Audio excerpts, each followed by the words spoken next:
Bonjour, ravi de vous retrouver dans Extra Local. Cette semaine, à quelques heures des élections européennes, nous sommes dans une période de réserve, donc on va éviter de parler de politique. En revanche, je vous propose de parler environnement, plastique, décentralisation et bien sûr des régions, avec deux invités. Voici le premier. Il s'agit de Jean-Christophe Fromentin, le maire de Neuilly-sur-Seine, qui est de retour d'un long périple à vélo. Il va nous en dire plus. Extra Local, c'est tout de suite.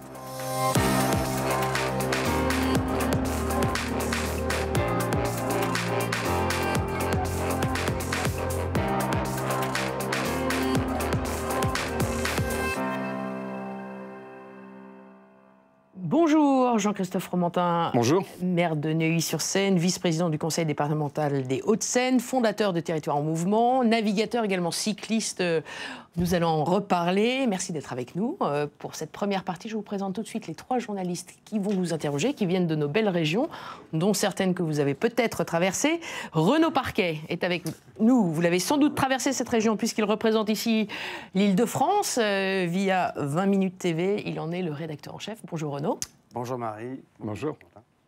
Claire Stenlen, elle représente la Bretagne, journaliste au Télégramme. Bienvenue Claire.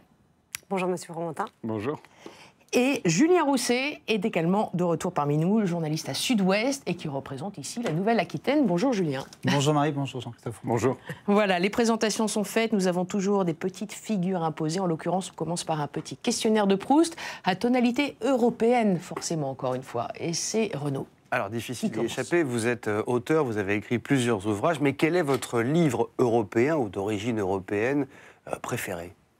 Pour l'Europe de Robert Schuman, son testament écrit après la déclaration de 1950, qui pose quelques principes extrêmement importants et qui sont les fondements de sa vision de l'Europe. Un principe de mise en garde sur la technocratie, un principe sur les racines de l'Europe, un principe sur la coopération avec l'Afrique, et puis un principe, ce qu'il appelle la diversité géographique, en disant que l'universalité de l'Europe, elle s'enracine néanmoins, elle n'est pas un standard, elle n'est pas un aplatissement, elle n'est pas une standardisation, elle est la reconnaissance d'une diversité géographique et culturelle. Merci. Claire. Pour rester dans l'Europe, Oui. je me demandais quelle était la figure européenne que vous préfériez et si vous aviez une figure nationale. J'ai quelques idées, peut-être Hervé Morin ou Nicolas Sarkozy ou une femme. Et même européenne, je crois qu'on a peut-être une idée. Bon, on va aller écouter Monsieur Fromentin. La logique par rapport à la question précédente voudrait que je situe Schuman, Oui. un des pères de l'Europe. Un des pères de l'Europe. Mais récemment, chez un de vos confrères, j'ai fait un débat avec Henri Guénaud sur la naissance de l'Europe, qu'il situait, lui, après la Deuxième Guerre mondiale, et moi que je situe au 5e siècle, en 495, avec Saint Benoît de Nursie, qui est le premier à avoir finalement développé les monastères dans toute l'Europe, et qui a porté à cette époque-là ce qui a fait les fondements d'un système de pensée, d'un système de valeurs qui ne nous a pas pu lâcher jusqu'à aujourd'hui. Et donc, dans cette interview, moi, je situe à 495 et à Saint-Benoît la naissance de l'Europe. Et en figure nationale ? Contemporaine ? Oui. Je dirais, puisque c'est un peu d'actualité cette semaine, Zelensky, qui défend des valeurs qui ne sont pas, qui sont totalement corrélées à celles de l'Europe et qui aujourd'hui, bien que n'étant pas dans l'Europe, porte finalement un combat qui signe les valeurs européennes. Julien, pour la dernière question. Oui, dernière question sur le front européen. La loi ou l'évolution qu'a permise l'Union européenne qui vous paraît la plus importante ces dernières décennies ? L'appel Monnet-Schuman de 1950. C'est un texte moi, que j'ai beaucoup de plaisir à relire parce qu'il porte vraiment une réflexion de fond sur ces idées que j'évoquais à propos pour l'Europe de Robert Schuman. Il porte des principes de prospérité, de paix, de dialogue, avec cette dialectique complexe entre l'économie et ce qu'il appelle l'Europe doit avoir une âme. C'est-à-dire, il dit bien, attention, l'économie n'est pas un déterminant qui va lier l'Europe, c'est une modalité, c'est une nécessité. L'Europe est plus profonde que ça, mais il arrive dans cet appel, finalement, à dire la paix passe par la prospérité, mais la prospérité n'est pas que le développement économique. C'est quelque chose d'extrêmement subtil qui mérite à être lu, parce qu'en fin de compte, ça pose un acte politique majeur pour l'Europe. Et il y a un déficit, de votre point de vue, aujourd'hui, en termes de valeurs et d'âme européenne ? Ah mais moi, c'est pour ça que j'avais à un moment tenté de venir dans ce débat européen. Il y a un déficit de déterminants. Quels sont les critères de l'Europe? Quels sont les critères pour rentrer en Europe?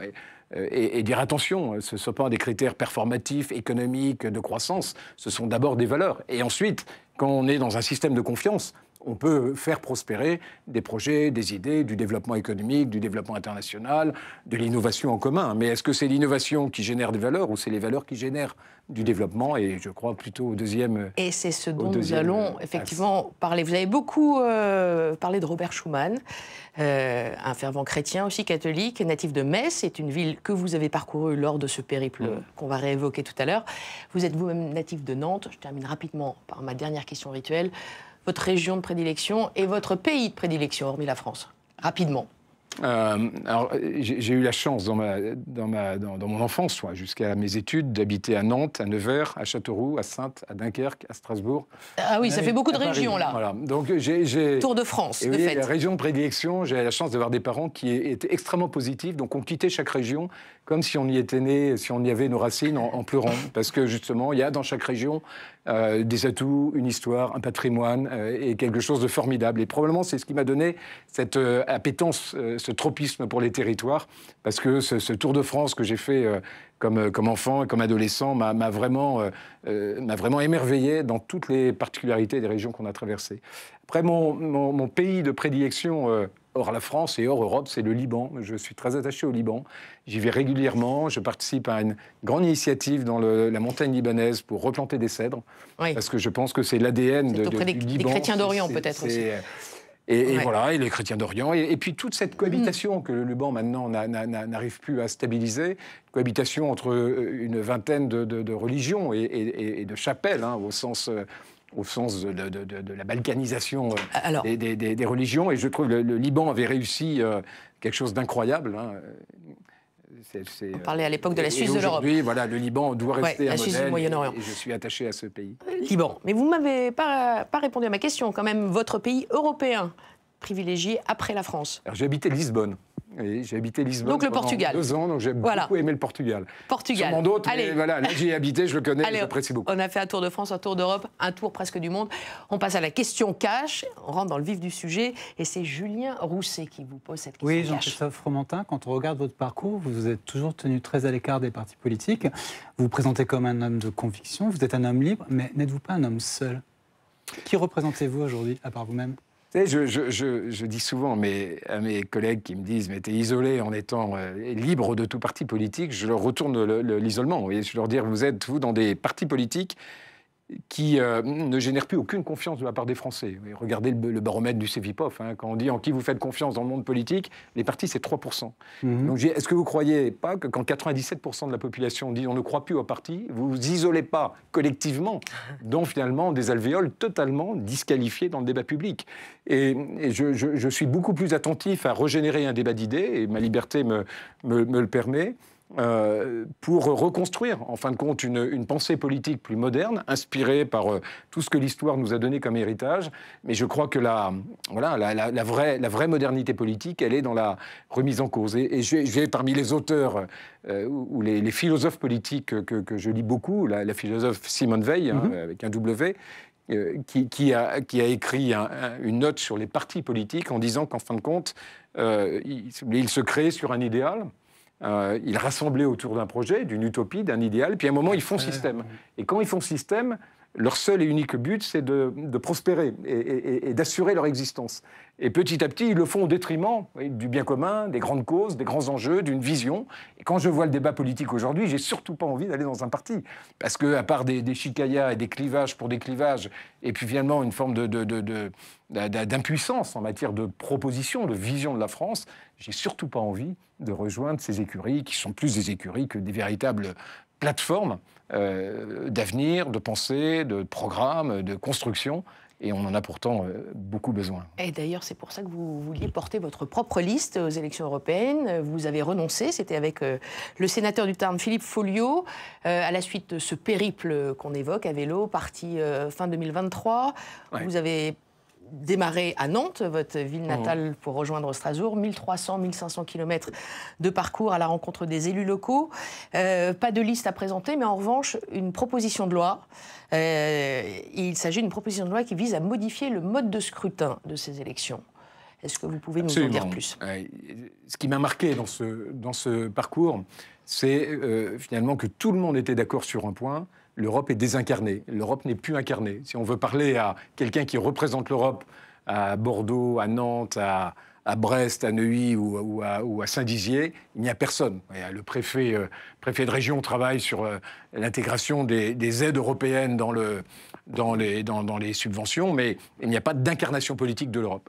Et au fur et à mesure, l'idée germait, l'idée prospérait dans les discussions que j'avais, que ça serait tellement plus facile s'il y avait une circonscription européenne, en gros à la maille d'un peu plus d'un département, un à deux départements selon la densité, et que finalement il y ait un député européen dans chaque territoire qui puisse à la fois valoriser l'Europe, expliquer ce que l'Europe peut faire pour le territoire, et qui rende des comptes aussi sur ce que l'Europe fait vis-à-vis de ceux qui vivent dans ces territoires.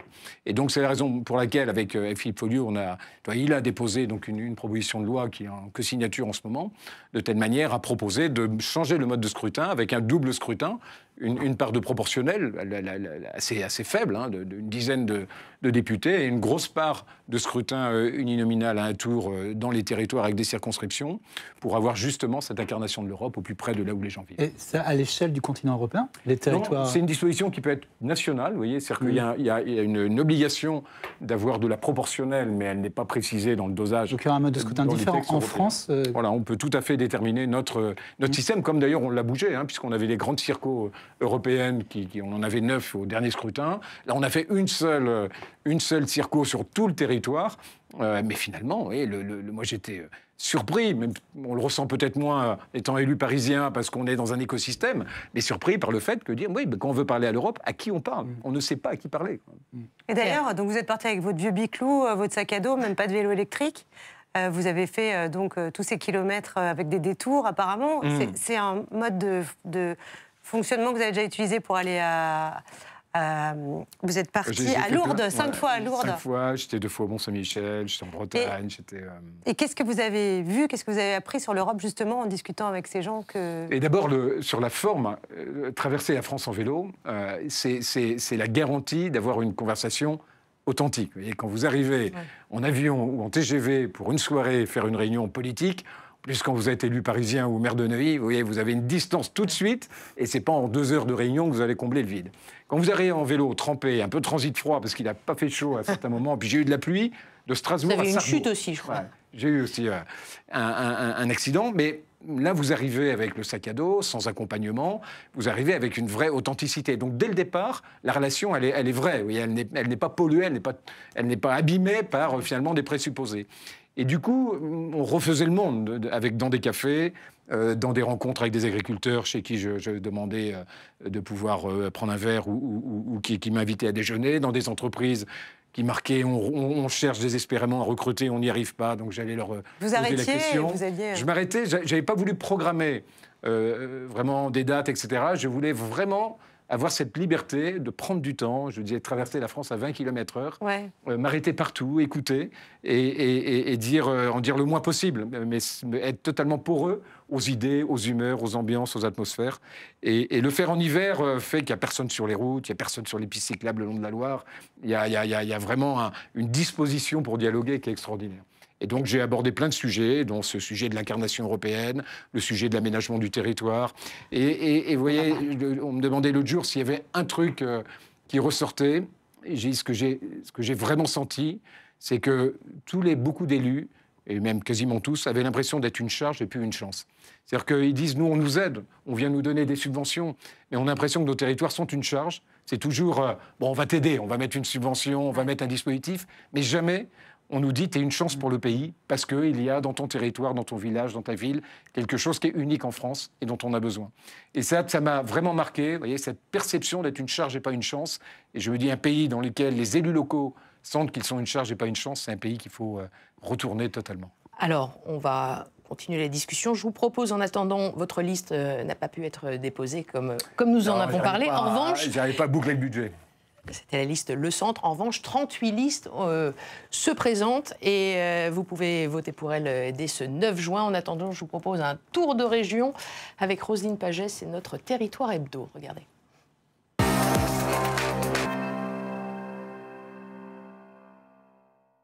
Des allures de barricade sur cette école de la Somme. À Cambron, les panneaux électoraux ont de quoi étonner. J'étais surprise quand même. On les a comptés d'ailleurs. Je n'avais pas vu qu'ils étaient numérotés. C'est impressionnant. 38 listes en effet, un record et un casse-tête financier pour les petites communes. À 200 € l'unité, le maire a préféré limiter les panneaux traditionnels. Il a donc planché sur le système D, en l'occurrence des tables recyclées. La réglementation nous impose un panneau par liste de largeur minimale de 59 cm. Et donc, il y a une grande affiche et une petite affiche.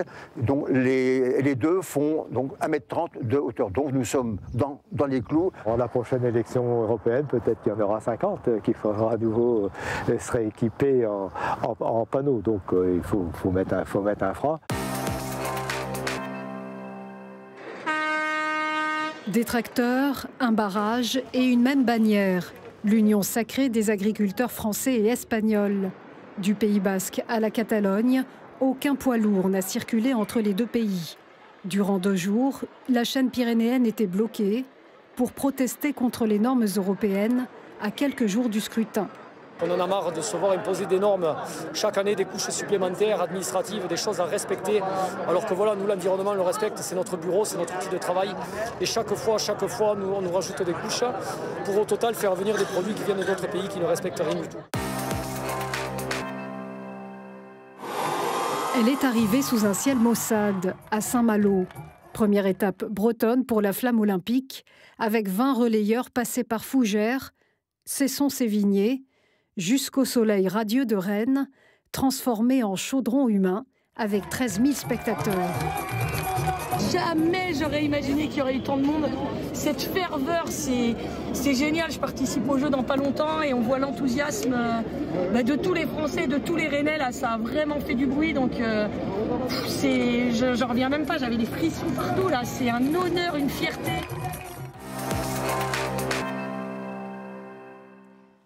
Jean-Christophe Romantin, une réaction à l'un des sujets ? Les normes, vous voyez, bien entendu, je suis extrêmement sensible à cette superposition de normes, mais je rappelle quand même souvent qu'on a introduit le principe de précaution dans la Constitution. Et que finalement, l'idée de fabriquer de la norme, elle est aussi le résultat de ce principe de précaution.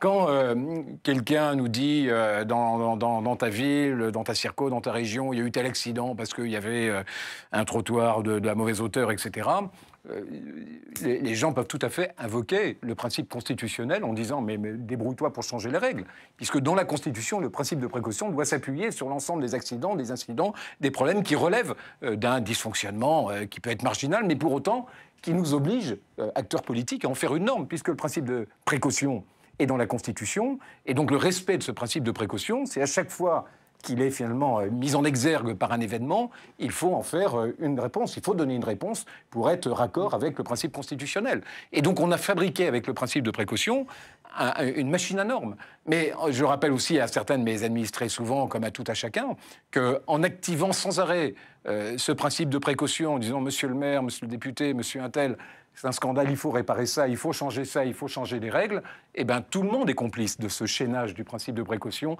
et de la fabrication des normes. Et si on a une suradministration normative en France par rapport à d'autres pays, c'est qu'on a cette particularité d'avoir constitutionnalisé un principe qui nous oblige, juridiquement, à tout faire dès qu'on nous signale un incident pour finalement tenter de le détourner. Et on voit qu'au bout d'un moment, tout ça ne fonctionne plus, que la norme sur la norme sur la norme, c'est un moteur qui n'a plus aucune logique et aucun règlement. On avance, décentralisation Oui, ou... la décentralisation, vous êtes un apôtre de la décentralisation. Éric Woerth a rendu un rapport il y a quelques jours pour réformer cette décentralisation. Retour des députés-maires, un seul conseiller territorial. Est-ce que vous, globalement, vous êtes en accord avec ce qu'il propose ou il y a des mesures qui vous choquent dans sa synthèse? Alors, j'ai lu l'ensemble du rapport. C'est une boîte à outils. Je le vois comme une boîte à outils. Mais des choses bien, des choses incohérentes, il y a des choses pas nécessaires, il y a des choses qui vont pas assez loin. Ce qu'il me semble, c'est qu'on aurait beaucoup gagné à faire précéder un travail sur la décentralisation d'une vision des échelles. J'avais fait il y a quelques mois un colloque sur les échelles en disant finalement le monde moderne, le changement de paradigme lié aux enjeux environnementaux, lié au télétravail, lié aux technologies, etc., réouvre le débat sur les échelles. Des échelles départementales ou des échelles communales qui étaient vraies au XIXe siècle, à la fin du XVIIIe ou au début du XXe, ne le sont pas maintenant. Et donc, je pense qu'on devrait faire précéder... mettre de côté quelque temps cette boîte à outils et rouvrir un débat en disant quelles sont les grandes échelles de développement économique, quelles sont les grandes échelles de lutte contre le réchauffement climatique, quelles sont les grandes échelles de qualité de vie vers lesquelles les gens aspirent à habiter, de telle manière à finalement poser aussi un cadre politique nouveau, moderne, contemporain, d'avenir, qui redéfinit ces échelles. Regardez le tropisme pour les villes moyennes, à 85% à peu près. Quand on dit aux Français, dans l'idéal, où est-ce que vous souhaiteriez vivre, c'est le village et la ville moyenne. Et donc j'ai à plusieurs reprises dit au gouvernement, posez une nouvelle armature, posez une armature de 350 villes moyennes, de telle manière à ce que dans ces villes, on fasse converger la carte de la santé, la carte des transports, la carte de l'éducation, plutôt que comme aujourd'hui, avoir des situations ubuesques où on dit, tiens, on ouvre une maternité là, puis la SNCF vous dit, mais moi je ferme le TER, et puis l'école vous dit, je me déplace à 20 km. Et dans un travail universitaire que j'avais fait il y a quelque temps, on avait pris les cartes de toutes les grandes organisations publiques, on les avait mises les unes sur les autres, et on avait vu toute la dispersion, toute l'incohérence d'un système d'aménagement du territoire.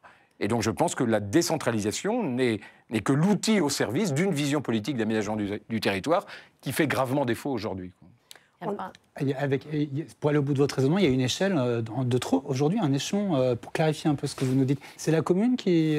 Non, je pense que la réflexion, vous voyez, dans ce travail, on avait dit, en fin de compte, il y a trois dynamiques qu'il faut repenser. Il y a mettre tous les Français à moins d'un quart d'heure d'une ville moyenne. C'est une question d'équité. Quel que soit l'endroit où vous habitez en France, vous devriez être un quart d'heure d'une ville moyenne qui intègre un hôpital de proximité, un lycée, des campus, des satellites de campus, comme le gouvernement l'a lancé, toute une série d'actions et toute une série de propositions d'équipements publics à vocation sociale qui doivent, selon cette règle d'équité, être à moins d'un quart d'heure. La deuxième idée, c'est que toutes ces villes moyennes, pour prospérer, on le voit beaucoup dans les travaux géographiques aujourd'hui, elles ne prospèrent que si elles sont à moins d'une heure et demie d'une métropole. Vous mettez une ville moyenne à 2 heures d'une métropole et une autre à 1h15, c'est deux développements totalement différents. Donc la deuxième idée, c'était de rabattre finalement les villes moyennes vers les métropoles pour que, et c'est écrit dans le rapport Revert, d'ailleurs à juste titre, il n'y a pas de dynamique de rayonnement des métropoles. Elles sont renfermées sur elles-mêmes. Et donc que les métropoles soient finalement des catalyseurs, des éléments de cristallisation d'une dynamique territoriale dans un rayon d'action d'1 heure et demie. Et la troisième chose, c'était de dire, les métropoles, ce n'est pas des villes de plus de 400 000 habitants comme la loi sur les métropoles les avait intégrées, les avait déterminées, c'est une interface connectée au monde. Et là aussi, il y a énormément de travaux qui disent que une métropole qui peut tirer un territoire, c'est une métropole qui est vraiment connectée au reste du monde. Et donc mes travaux, c'est de dire, il faut repenser ce chaînage des zones rurales vers les villes moyennes, des villes moyennes vers les métropoles et des métropoles vers le reste du monde. Et quand on fait ce travail, on détermine ensuite à peu près 350 villes moyennes pour assurer ce maillage, à peu près 8 à 10 métropoles, mais pas plus. Et donc ça rebat totalement les cartes d'une vision moderne des territoires. N'y a-t-il pas quand même une contradiction en étant maire de Neuilly de porter autant la voix des territoires et ces projets de décentralisation ? Et si vous voulez, je vois aussi... Il y a plusieurs éléments. D'abord, vous voyez, cette histoire familiale et personnelle qui m'a vraiment donné cette passion pour le territoire. Puis je vois aussi toutes les limites de la métropolisation. Dans un de mes livres, j'avais analysé... j'avais posé 3 questions. Est-ce qu'une métropolisation du monde... C'était après les livres de Friedman sur le monde est plat et en disant l'avenir est aux métropoles. Et la question que je m'étais posée, c'est est-ce qu'un avenir métropolitain, où 90% de l'humanité est dans des grandes villes, est-ce que c'est bon socialement? Est-ce que c'est bon économiquement? Et est-ce que c'est bon sur l'enjeu environnemental? Et à ces 3 questions, la réponse était non. En termes économiques, c'est une standardisation de l'économie, donc ça stimule une compétition plutôt financière que sur la diversité des échanges. Sur le plan social, on le voit partout dans le monde, le sentiment d'isolement est plus fort dans les grandes villes que dans les villages et les villes moyennes, parce que vous perdez l'espace vital qui vous permet de faire de l'hospitalité, d'accueillir les autres. Et puis sur le plan environnemental, les îlots de chaleur sont les grandes villes, et ça, on n'arrive pas à contourner ce risque. Une question très pragmatique, étant sur les routes pendant des mois, vous n'étiez pas beaucoup dans votre ville. Non plus. Non, alors sur scène. J'avais organisé mon parcours justement pour pas le faire d'un bloc. Vous n'étiez pas tout le temps sur les routes, vous reveniez. Voilà, vous je faisais 3 jours, je laissais mon vélo à la mairie d'une ville, et je revenais 3 semaines et je repartais. On va laisser le vélo de côté et je vous propose 3 unes. On va quand même circuler d'une région à l'autre à travers les unes que vous portez tous les 3, mes chers amis.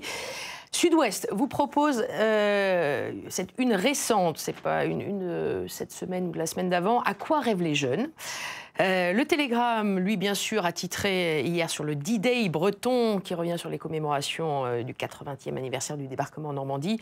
Et 20 minutes a fait une récente sur les premiers de pavés, c'est-à-dire tous ces jeunes qui manifestent pour la première fois en soutien à Gaza. Est-ce qu'il y a une qui vous marque davantage et sur laquelle vous souhaiteriez rebondir ? Peut-être la première, à quoi rêvent les jeunes de la région. À quoi rêvent les jeunes de la région.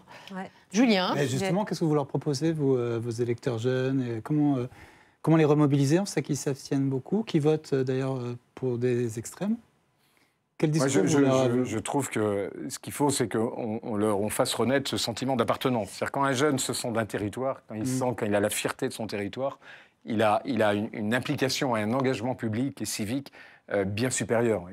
J'étais cette semaine avec les jeunes d'un collège qui ont passé une journée à réfléchir et on parlait beaucoup. J'ai juste passé, c'était quelque chose qu'ils avaient fait avec leur professeur, de la ville et la fierté qu'ils ont à habiter dans un quartier, à partager des moments d'histoire, des expositions, un regard sur l'avenir, donne un civisme et un sentiment d'appartenance qui est la garantie d'un engagement politique futur. Donc les jeunes, il faut les réenraciner et il faut retrouver cette double dimension, qu'ils sentent d'être de quelque part et en même temps qu'ils se projettent dans le monde, puisqu'il ne s'agit pas d'être fermés. Ils ont souvent envie d'en partir. Oui, en général. Mais la notion de port d'attache, elle est extrêmement intéressante. Être attaché à un endroit, revendiquer, porter. Et quand j'ai préparé l'Expo universelle, on avait une cohorte de 1000 jeunes de 70 pays à qui on avait demandé 2 choses. Un mot et un slogan. Donc ça avait été de manière très organisée. Expo universelle 2025, la candidature pour l'Expo universelle. Oui, okay. Le mot qu'ils avaient proposé, c'est l'hospitalité. En disant, voilà, si on n'est plus capable de découvrir quelque chose de nouveau et de faire découvrir quelque chose que seul, dans notre région, on a, à ce moment-là, le monde est vide, le monde est plat, le monde est triste. Et la deuxième chose, c'est le slogan qui est merveilleux, moi que j'ai mis dans mon bureau, parce que c'est « Au cœur des territoires s'ouvre celui des hommes ». C'est de dire, en fin de compte, on se révèle, justement, quand on assume une part d'héritage, une part de fierté, une part de contribution à ce que peut devenir aussi sa région. Juste pour finir, avant de passer à notre deuxième invité, une question de Renaud Parquet, peut-être sur l'actualité du jour. Le président Zelensky est en France. Absolument. Je vous laisse la parole, Renaud. Alors justement, notamment la déclaration d'Emmanuel Macron par rapport à la livraison des Mirages à l'Ukraine. Ah mais je crois qu'à un moment, oui, soit on soutient l'Ukraine, soit on fait semblant. Donc si on soutient l'Ukraine, il faut que l'Europe, les États-Unis se donnent les moyens d'un moment de montrer un peu leur détermination et les moyens de leur détermination. Donc moi, je suis plutôt sur cette ligne, de dire, bon, on y va à fond, on arrête d'être entre deux, à se dire, on y va, mais pas trop, on y va, mais... Et le débat qu'il y a eu sur les vecteurs, en disant, on les détruit à l'arrivée, mais pas d'où ils partent, c'est d'une hypocrisie et d'une stupidité sans nom. Vous voyez, quelqu'un vous tire dessus, vous allez attraper le fusil, vous n'allez pas attraper la balle à l'arrivée, quoi.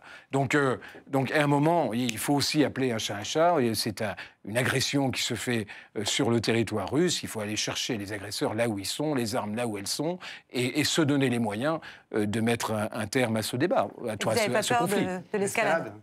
Comment? Vous n'avez pas peur de l'escalade? Non, mais si vous voulez, l'escalade, elle sera asymétrique. Hein. C'est-à-dire que Poutine, il fera son escalade tout seul. Hein. Il escaladera au fur et à mesure qu'il verra notre mollesse et notre absence de détermination. Donc, est-ce qu'il faut mieux une escalade asymétrique? Parce que, honnêtement, je pense que les Russes et tous les empires qui naissent aujourd'hui à travers le monde, ils abusent et ils nous testent sans arrêt. Ils ne réagissent pas. On va un peu plus loin, ils ne réagissent pas. Donc, ils font l'escalade tout seuls, quoi. Et donc, à un moment, si on ne répond pas à leur escalade, on risque finalement d'avoir une escalade, mais qui est d'un seul côté, et d'en faire les frais. On entend que vous êtes un fervent soutien de l'Ukraine. Je crois que vous avez aussi un bracelet peut-être aux couleurs de l'Ukraine. De l'Ukraine, ouais. J'ai reçu il n'y a pas très longtemps l'ambassadeur d'Ukraine. Et j'ai reçu également Konstantin Sigov, qui est un grand philosophe ukrainien, et qui on a longuement parlé justement des valeurs qui sous-tendent ce rapprochement de l'Ukraine à l'Europe. Et je crois que l'Europe là a vraiment une démonstration de ses fondamentaux qu'elle peut faire dans son soutien à l'Ukraine. Merci beaucoup. Merci à vous. Fromentin. On va passer à notre deuxième invité et on va continuer de parler environnement en particulier.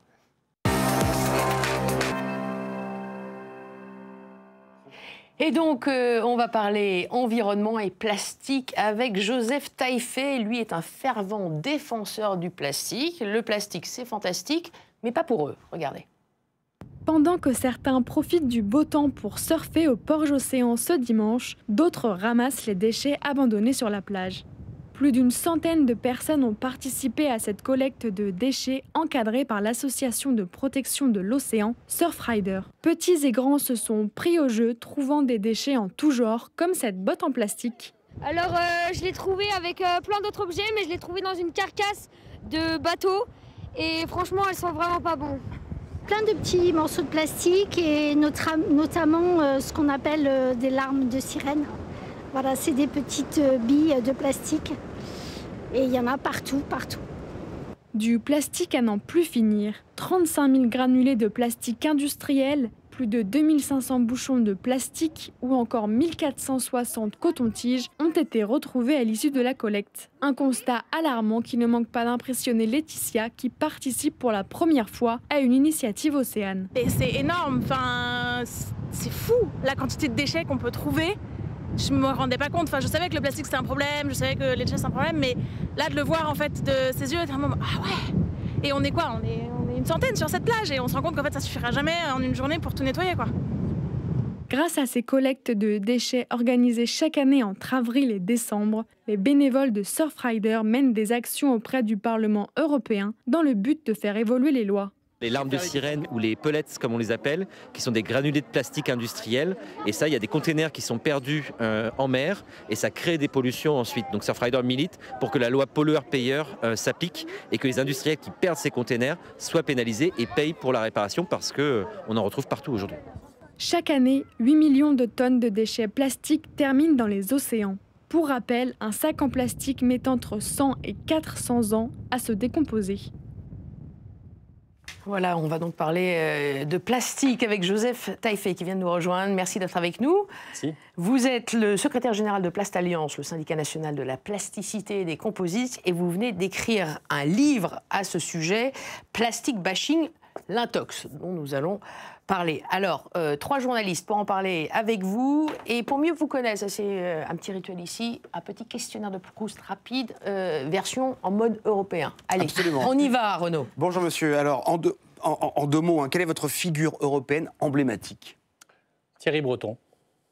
Thierry Breton, commissaire européen au marché intérieur et qui a eu le courage en mars 2023 d'écrire au gouvernement français pour leur indiquer que le fameux, je prends cet exemple-là, le fameux décret franco-français interdisant les emballages plastiques pour les fruits et légumes violait, on va dire, la réglementation européenne et que ce décret devait être bloqué.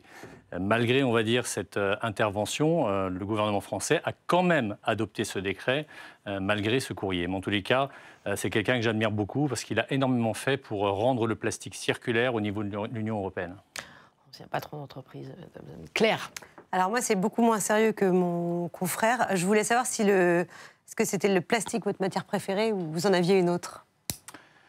On a besoin du plastique, on a besoin des autres matières. Le plastique n'est pas l'ennemi des autres matières et les autres matières ne sont pas les ennemis du plastique. Par contre, en revanche... Est-ce qu'il y en a une qui vous inspire? En termes de produits ou en termes de matériaux? Le plastique, ou plutôt les plastiques, effectivement, c'est ce qui m'inspire, c'est ce qui m'anime, c'est ce qui fait effectivement ce pourquoi je me bats aujourd'hui. Et il est clair qu'aujourd'hui, c'est le matériau, on va dire, du présent et de l'avenir. Et comme le disait d'ailleurs Bill Gates, il faut 3 matériaux pour que l'humanité puisse aujourd'hui exister réellement et pouvoir continuer, on va dire, à vivre de manière moderne. C'est l'acier, le ciment et le plastique. Julien, troisième et dernière question. Oui, bonjour. Est-ce qu'il y a une loi ou une évolution permise par l'Union européenne qui vous paraît particulièrement positive ou importante ces dernières années? Plus que ces dernières années, on va même dire ces dernières semaines, c'est le projet de règlement européen sur les emballages et des déchets d'emballage qui a été adopté par le Parlement il y a quelques semaines. Il va y avoir normalement un deuxième vote pour définitivement, on va dire, l'adopter avec une publication au journal officiel en fin d'année 2024. Cette loi est extrêmement importante parce qu'elle va donner une visibilité pour l'ensemble de l'industrie plastique pour la partie emballage et elle va mettre en place ce qu'on appelle vraiment une circularité des plastiques. Et concernant, on va dire, la France, elle aura un impact extrêmement important dans le sens où toutes les dispositions franco-françaises de la loi AGEC contre le plastique ne pourront plus être mises en œuvre, c'est-à-dire la fin des emballages plastiques à usage unique en 2040 ne pourront plus être mises en œuvre, la réduction de 50% des bouteilles en plastique d'ici 2030 ne pourront plus être mises en œuvre. Et tout récemment d'ailleurs, suite à la saisine par un député de l'Assemblée nationale du ministère, sur la loi climat, la fin des emballages styréniques non recyclables au 1er janvier 2025 devra être reportée du fait... Donc grosso modo, ça veut dire quoi? Plus de plastique, c'est ça? Oui. Ce sera plus de plastique circulaire. Plus de plastique circulaire. On va en parler de ça, parce que la circularité est à connaître un peu mieux en matière plastique. Oui. C'est un peu compliqué ce recyclage. Très rapidement, pour rentrer dans le vif du sujet avec Claire tout à l'heure, votre région de prédilection? Très vite, ce serait quoi? Puisqu'on est sur dans une émission régionale. Je vais être... Alors, si c'est pour la plastique, je ne vais pas parler en tant que plasturgiste. Toutes les régions, les industries sont sur toutes les régions. Mais en ce qui me concerne, je suis des Pays de la Loire et de la ville du Mans. Voilà. D'accord, Pays de la Loire. Je vais dire, on va dire... Vous n'êtes pas le seul. Notre précédent invité également. Et votre pays européen de prédilection, hormis la France, rapidement? La Roumanie. La Roumanie. Bucarest, très très jolie ville. Entendu. Allez, on passe à la question cash et on poursuit avec le débat. Claire Stenlen vous pose la question cash. Claire. Oui, on voulait savoir si, en défendant le plastique, vous n'aviez pas l'impression d'aller un peu contre l'histoire et d'être dans un débat d'arrière-garde. Alors, vous allez nous répondre non, mais pourquoi? Alors, l'histoire nous démontre que le plastique est le matériau de l'avenir. C'est surtout des histoires qu'on nous a racontées en nous faisant croire, en France plus précisément, que l'industrie plastique était terminée, que les industriels devaient passer à autre chose, que l'emballage plastique allait disparaître. Ce n'est pas vrai. La meilleure preuve, c'est que les ONG elles-mêmes prévoient une augmentation de 2 à 3 de la production de plastique d'ici 20 à 30 ans. Moi, je ne connais aucun secteur industriel dans lequel... Elles sont horrifiées par ces prévisions, d'ailleurs, ces associations. On parle de production, pas forcément de pollution. Oui. Mais en l'occurrence... Aussi. Pas forcément, parce que justement, il y a des choses qui sont effectivement en train de changer. Et aujourd'hui, en fait, nous sommes dans une industrie qui est en pleine croissance au niveau mondial. La France a toute sa part. Nous sommes la 3e européenne. Il faut quand même le rappeler, nous sommes la 3e européenne. Oui. On est en train de se faire talonner par l'Espagne, qui risque de nous passer devant. On était 2e déjà il y a quelques années. Et quand je regarde ce qui se passe justement au niveau européen, et on est effectivement dans l'actualité européenne, on se rend compte que dans les autres pays, on n'a pas la même vision et la même politique vis-à-vis du plastique que ce qu'on a pu voir en France jusqu'à présent. Est-ce qu'on peut dire que vous êtes finalement le représentant du lobby plastique en France? Est-ce que le plastique est un lobby? Est-ce que si vous recevez un syndicaliste, est-ce qu'il est représentant du lobby des travailleurs? Bon, Place Alliance, dont je suis le secrétaire général, c'est un syndicat patronal. Et par exemple, vous allez souvent à Bruxelles aussi porter vos idées? Très souvent à Bruxelles. Et aujourd'hui, je vais vous dire quelque chose qui surprend beaucoup de personnes, c'est que la souveraineté de l'industrie plastique française est sauvée par l'Union européenne aujourd'hui, de manière assez peut-être contre-intuitive. Oui. Mais grâce à Bruxelles aujourd'hui, nous allons avoir des perspectives et avec des règles qui vont être harmonisées dans toute l'Union européenne.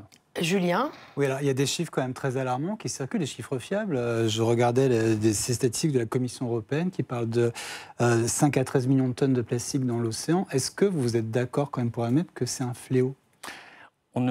Personne ne conteste, je ne suis pas pollution plastique sceptique, donc je ne nie absolument pas l'existence d'une pollution massive par des déchets plastiques abandonnés, mais il n'y a pas d'ailleurs que les déchets plastiques, mais la différence entre les autres objets, c'est que le plastique flottant, vous le voyez, en revanche, quand on va dans l'océan et sous l'eau, on peut retrouver, y compris dans la Seine, des batteries de voitures, des pneus et des éléments polluants, mais qu'on ne voit pas. Aujourd'hui, le plastique, on voit sa pollution, donc effectivement, il est mis en exergue. Donc, il y a effectivement...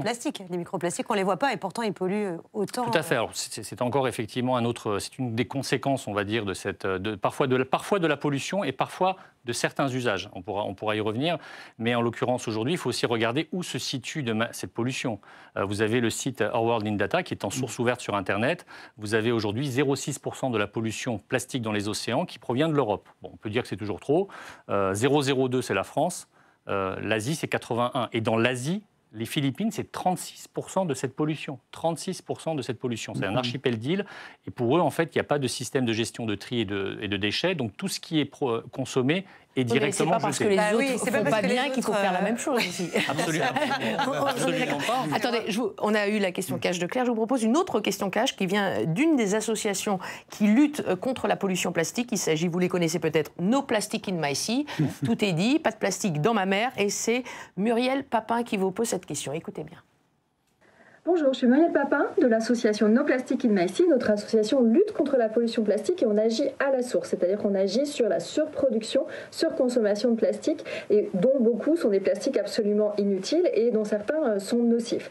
Et en fait, les scientifiques nous le disent, la pollution plastique, elle est liée à une surproduction, un volume beaucoup trop important de plastique, qui est une matière non biodégradable, très peu recyclable et surtout très peu recyclée, puisqu'il n'y a que 9% des plastiques qui sont recyclés dans le monde et 25% en France.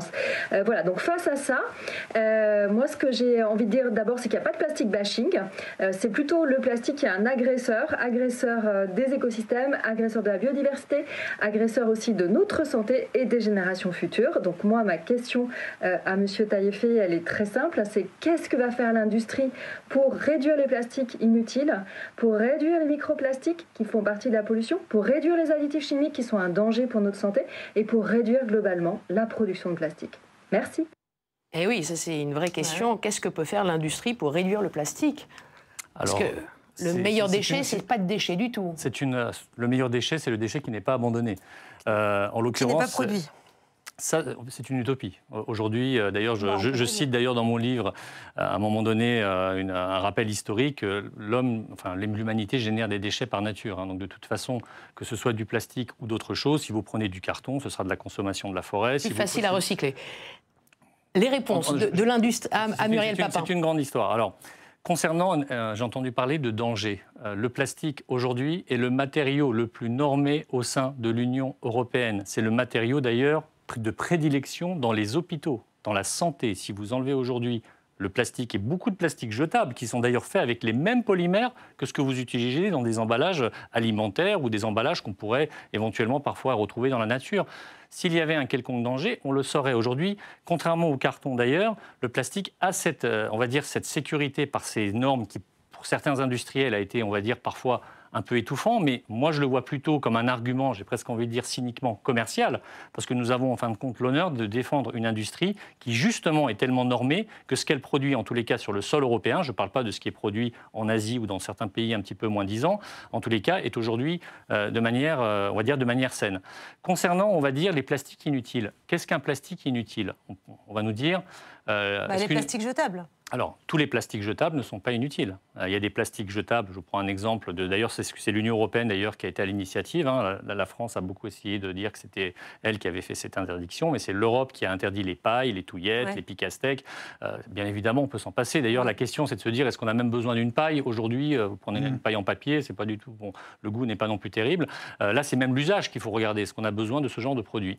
Donc aujourd'hui, c'est la directive d'ailleurs européenne de 2019, les produits plastiques concernés par cette directive et qui ont été interdites, et pour le coup, nous, ça ne nous a pas posé de problème parce que l'immense majorité de ces produits n'étaient même pas fabriqués en France, voire même pas dans l'Union européenne, souvent en Asie, représentaient près de 86% des objets qu'on retrouvait sur les plages. Donc l'Union européenne s'est basée sur ce qu'on retrouvait le plus au niveau, on va dire, de la nature. Après, aujourd'hui, il y a toujours une pollution, effectivement, qui existe encore au niveau mondial, mais je le redis, vous avez des pays aujourd'hui qui n'ont aucun système de gestion des déchets. Ça veut dire qu'il n'y a même pas de poubelles grises, de poubelles jaunes, de centres de tri, il n'y a rien. Donc, la France est relativement en retard par rapport au reste de l'Europe. Les Allemands recyclent à 50% le plastique, c'est pas le cas en France. Et je vais même aller encore plus loin, c'est que nous sommes dans un pays qui a l'arme nucléaire, qui est dans le Conseil de sécurité de l'ONU et qui ne sait pas recycler aujourd'hui les pots de yaourt en polystyrène. C'est quand même assez fort. Mais à noter, si je dis l'Allemagne recycle à 50%, pour autant, la consommation de plastique vierge n'a pas diminué. Alors tout simplement, il y a plusieurs raisons à cela.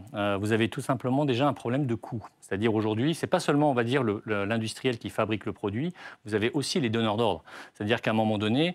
Le recyclage coûte cher en fait.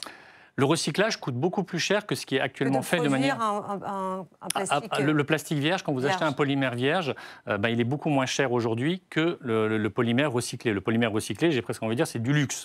Contrairement à ce qu'on pourrait penser, le recyclé est beaucoup plus cher. Et il se recycle mal en plus. Alors ça, c'est pas vrai. Il se recycle pas aujourd'hui au niveau des plastiques. Et ça, je suis d'accord avec ce point de Madame Papin, c'est qu'on a 9% aujourd'hui des plastiques qui sont recyclés au niveau mondial. Mais ça, ce n'est pas une preuve que le recyclage ne marche pas. C'est une preuve que le recyclage n'a pas été mis en marche. Vous avez cité l'Allemagne à 50%. Et une fois qu'il est mis en marche, vous le recyclez une fois, deux fois, mais jamais à l'infini. Alors, jamais à l'infini en recyclage mécanique. Ça peut aller jusqu'à 3 à 4 fois, par exemple, pour une bouteille. En revanche, vous avez des investissements massifs qui sont en train d'être faits au niveau européen. Plus d'une quarantaine d'usines de recyclage chimique sont en train d'être implantées, et notamment dans les régions françaises, qui va en avoir un quart de ces usines. Je vais prendre 2 exemples. Vous avez l'usine Eastman en Normandie, qui va être la plus grande usine de recyclage chimique au monde, 1 milliard d'euros d'investissement. Et vous avez l'usine Carbios, qui va, en fin de compte, recycler de manière enzymatique, c'est du biorecyclage, également certains plastiques. Donc il y a beaucoup d'innovations. Et là, par contre, on peut revenir à la molécule vierge et on revient en fin de compte à quelque chose qui, d'une certaine manière, peut être recyclé, on va dire, à l'infini. Mais sachez quand même que le carton, par exemple, ne peut pas se recycler, par exemple, indéfiniment. On va dire, ce n'est pas un problème qui est propre au plastique aujourd'hui. Alors, au lieu quand même, même pour avoir du plastique vierge, parfait, recyclable, etc., pourquoi ne pas envisager d'autres solutions alternatives? Par exemple, les algues. Je vous propose de regarder ce petit reportage et on en reparle. Vous êtes ici chez Eranova. Et qu'est-ce qu'on fait chez Eranova? On prend des algues vertes d'échouage. Qu'est-ce qu'on peut faire à partir de ça? Des sacs poubelles, des emballages pour le textile, des emballages pour les biscuits, des petits pots pour la cosmétique. L'histoire démarre par un navigateur qui en avait assez de trouver les algues qui collaient sur son bateau. C'est toujours néfaste pour naviguer. Et cette même personne a rencontré en Bretagne un chercheur et on s'est dit ensemble, essayons de valoriser un déchet pour remplacer quelque chose qui existe et qui est aussi un déchet. Les collectivités ont l'obligation de les ramasser. Et elles ont 24 heures pour les ramasser. Ce qu'ils en font aujourd'hui, très honnêtement, ils enfouissent les algues. Donc nous, on leur propose simplement de nous les livrer. Les collectivités nous amènent les algues, nous les livrent gratuitement. Et on les met dans notre jacuzzi. Ça permet de les nettoyer. Et après, on les passe sur un système de broyage. Ça donne une sorte de poudre, comme ça. Ici, c'est l'atelier où on mélange toutes les matières. Donc, on mélange les algues avec de la glycérine, des plastifiants liquides pour faire tous nos granulés. Tout est végétal. Au final, on sort ces petits granulés qui ressemblent à des granulés plastiques. Ça, c'est des algues. Ouais. En conclusion, ici, on récupère 500 tonnes qui sont 500 tonnes de polluants. Avec ces polluants, on est capable de faire 300 tonnes de biomatériaux qui remplacent le plastique. En utilisant des bioplastiques, on réduit l'impact carbone comparé à du plastique traditionnel. Et évidemment, forcément, on pollue moins la planète. C'est l'objectif d'Eranova pour le futur. Et oui, pourquoi pas miser sur les algues, produits biodégradables, plutôt que le plastique issu du pétrole, je le rappelle, à l'origine. Vous avez tout à fait raison. Il y a une partie dans mon livre qui s'appelle « Le naturel quand le naturel revient au galop ». Je suis tout à fait d'accord de soutenir ce type d'industrie qui utilise justement ce qu'on appelle une origine biosourcée. Ça ne peut pas remplacer carrément le plastique? Ce sont des plastiques. Il faut le savoir que d'un point de vue juridique et réglementaire, c'est un plastique. Donc il n'y a aucune différence d'un point de vue d'appréciation. Par contre, c'est l'origine qui est différente. Donc l'intérêt justement des plastiques biosourcés qui parfois sont biodégradables ou compostables et parfois ne le sont pas. Mais c'est encore un autre débat. L'avantage, c'est qu'effectivement, vous diminuez l'utilisation effectivement, du pétrole d'origine fossile au niveau vierge et vous utilisez justement, là en l'occurrence, c'est des algues, mais on pourrait passer par... Qui aurait été enfoui, effectivement, donc on voit vraiment l'intérêt. Ouais. Aujourd'hui, on est la France, on est quand même l'un des derniers pays européens qui enfouit encore ces emballages en plastique. Vous avez plus de 20% des emballages en plastique qui sont enfouis en France. L'Allemagne n'enfouit plus, la Belgique n'enfouit plus, l'Autriche n'enfouit plus, la Suisse n'enfouit plus, la Norvège n'enfouit plus. Et nous, on donne des leçons au monde entier, mais on enfouit plus de 20% des déchets. Et c'est là-dessus que moi j'attends les ONG, parce que je les entends beaucoup attaquer le recyclage, mais je les entends jamais venir dire mais l'enfouissement est un scandale, ou même l'incinération, qui aujourd'hui quand même est une solution de facilité. Certes, ça génère de l'énergie, mais ça génère une pollution extrêmement importante. Et le recyclage, et les biosourcés et les compostables sont effectivement une des parties de la solution, mais ce ne sont pas les seuls. Il y a encore d'autres choses à faire aussi. Vous ne pourriez pas soutenir le lobby des algues bientôt à Bruxelles? On soutient totalement, on va dire, leurs activités. Nous avons d'ailleurs la fierté d'avoir à Place d'Alliance l'association française des compostables biosourcés qui regroupe justement les organisations qui font du plastique à base, on va dire, de produits biosourcés et compostables. Oui, vous ne défendez pas le pétrole. C'est pas qu'on ne fabrique pas du plastique qu'à partir du pétrole. De toute façon, essentiellement, l'utilisation du pétrole va diminuer pour plusieurs raisons. D'une part, on parle de réduction, mais déjà la première réduction, et d'ailleurs l'Union européenne est très attentive à ce sujet, c'est la réduction de la quantité de matière utilisée. Ça veut dire l'allègement. Donc on utilise moins de matière, on utilise moins de pétrole ou d'autres matières, mais Et je ne vous cache pas que pour celui qui fabrique, c'est aussi moins de coûts parce qu'il y a moins de matière à utiliser. Deuxième chose à faire, c'est parce que le recyclage est l'alternative, on va dire, au biosourcé. Quand vous mettez du recyclé, vous utilisez des matières déjà existantes, des déchets déjà existants. Donc vous diminuez la part de pétrole vierge que vous utilisez. Troisième possibilité, ce sont les biosourcés compostables. Je note qu'au niveau des États-Unis, Joe Biden a prévu que d'ici 20 ans, 90% des plastiques américains devraient être d'origine biosourcée. Je pense que c'est assez ambitieux. On pourra remplacer certaines applications, c'est vrai, mais on ne pourra pas non plus tout remplacer parce que le plastique est quand même quelque chose que vous retrouvez dans un emballage, mais que vous retrouvez aussi dans les pales d'une éolienne. Donc aujourd'hui, c'est... D'ailleurs, les pales d'une éolienne, où il y a de plus en plus aussi de pales qui sont faites avec des matériaux recyclés. On commence à avoir tout doucement, on va dire, un début, on va dire, d'incorporation de recyclés. Mais non pas que ce soit impossible à faire d'un point de vue technique. Le recyclage en France est une histoire de filière et une histoire de gros sous. C'est-à-dire que dès lors que vous avez des gens qui sont capables de collecter, par exemple, des pales pour pouvoir ensuite les traiter et pour pouvoir éventuellement les recycler, tout est possible. Mais aujourd'hui, quand même, l'immense majorité des pales d'éoliennes sont en matériaux composites plastiques. Par contre, il est prévu, et il y a des avancées là-dessus, de remplacer le bois de balsa par du plastique issu d'origine de bouteilles, d'ailleurs, de bouteilles PET, la fameuse bouteille d'eau minérale ou de soda, par exemple. Si je vous écoute, que ce soit du circulaire ou non, de toute façon, la problématique n'est pas forcément la réduction du pétrole. On sait que le pétrole va être amené à disparaître, mais c'est surtout les déchets, que ce soit biosourcés ou non. Si on prend l'exemple des éoliennes, on sait très bien qu'il y a des composés, des pales, qui tombent dans la nature tout simplement à cause de l'érosion, du vent, etc. Donc qu'est-ce qu'on peut faire concrètement contre ça? Parce que depuis tout à l'heure, vous nous expliquez qu'il y a des biosourcés, il faut faire plus de recyclage, très bien. Mais au final, à la fin, c'est ce qui reste dans la nature. Tout à fait. Comment on fait? Tout à fait. Alors, si on parle de la France, si on parle sur la partie française, la France, on va dire, n'est pas un grand pollueur, on va dire, en termes environnementaux. Je vous prends un exemple. Dans la Méditerranée, il y a à peu près 2000 tonnes, ce qui peut paraître beaucoup. Ça, vous l'avez dit au début aussi. Voilà, la France a une petite part de cette pollution, mais quand même. Je ne dis pas qu'il ne faut rien faire. Mais un village planétaire quand même pour le plastique. Oui, tout à fait. Non, mais on n'est pas... Aujourd'hui, il y a une incivilité qui existe. Vous avez les études de Vinci qui indiquaient quand même que vous avez un quart des personnes qui sont sur l'autoroute qui gèrent leurs déchets par la voiture, par la fenêtre. Donc déjà, ça, c'est un problème. Mais en France, on a un problème dans lequel on est avant-dernier européen. Le pire que nous, c'est Malte, dans le recyclage des emballages plastiques. On est à 23%. Il y a des raisons qui l'expliquent. Il y a effectivement l'enfouissement, l'incinération qui sont extrêmement rentables, qui sont extrêmement faciles parce que vous n'avez pas besoin de beaucoup de personnel. L'enfouissement, vous creusez un trou, vous le mettez dedans. L'incinération, il n'y a pas besoin de beaucoup de personnel. Le recyclage demande beaucoup plus de moyens à ce sujet-là.